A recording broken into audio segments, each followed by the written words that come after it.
Ismail, as expected, Obama pressing for more reforms in Burma, but what are the chances of that happening? They seem to have stalled. Without a doubt, I think stalled is probably an optimistic way of looking at it. Most people are saying, and as Obama said, it's a backslide. They've really gone back on a number of promises that were made to the U.S. administration 2 years ago when Obama came for the first time here. Remember, this is a country that was under military dictatorship for 50 years. So it may be a bit hard to expect a complete turnaround in a matter of 3 years.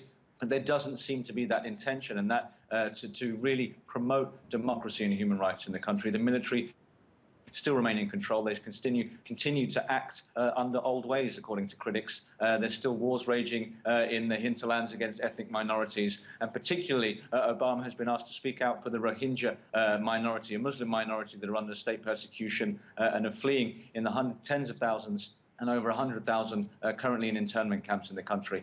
So it seems that the future is bleak in Burma, but Obama is very, very keen to show this as a foreign policy success. So he'll continue to try and give an optimistic spin on the chances of them turning this around.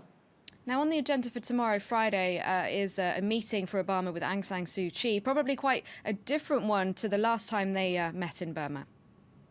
Indeed, last time there was a lot of smiles, a lot of congratulations, and really there's a lot of hope was placed on Aung San Suu Kyi as this sort of beacon of democracy under house arrest for nearly 2 decades. But she has failed to meet those expectations, it must be said, really failing again to speak out on key human rights issues, including the Rohingya.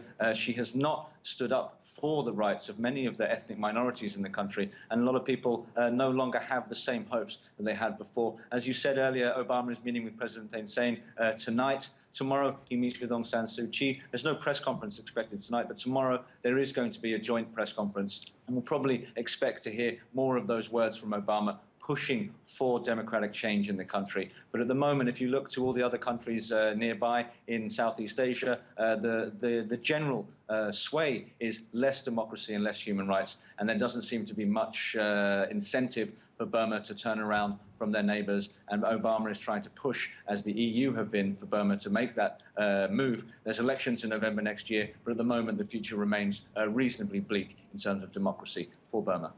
Thank you, Ismail. Ismail Wolf reporting.